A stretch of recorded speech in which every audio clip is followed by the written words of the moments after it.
সীমান্তে রণক্ষেত্র, পাচার নিয়ে ভারত বাংলাদেশ সীমান্তে উত্তেজনা। বিএসএফ ও পাচারকারীর মধ্যে সংঘর্ষের ঘটনাকে ঘিরে রণক্ষেত্রের পরিবেশ দক্ষিণ দিনাজপুরের মল্লিকপুর সীমান্তে। এলোপাথারি গুলি বিএসএফের।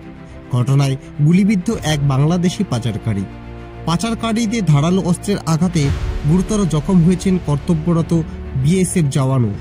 বুধবার ভোররাতে ঘটনাটি ঘটেছে দক্ষিণ দিনাজপুর জেলার গঙ্গারামপুর ব্লকের মল্লিকপুর সীমান্তে।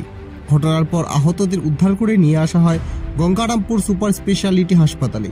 বর্তমানে সেখানেই চলছে আহতদের চিকিৎসা।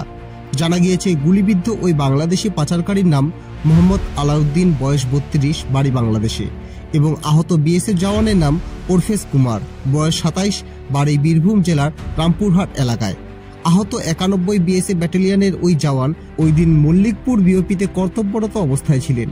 বিএসএফ সূত্রের খবর অনুযায়ী বুধবার ভোররাতে প্রায় 5 জন সশস্ত্র বাংলাদেশি পাচারের উদ্দেশ্যে ঢুকে পড়ে ভারতীয় সীমান্তে।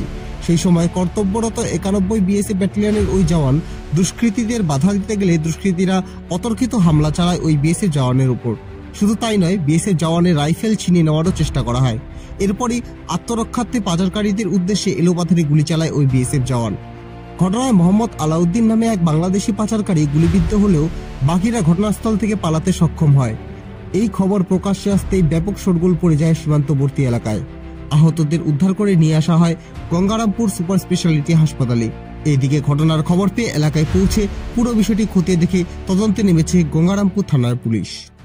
আপনারা দেখছেন নর্থ বেঙ্গল সমাচার, উত্তরের বার্তা, সত্যের পথে।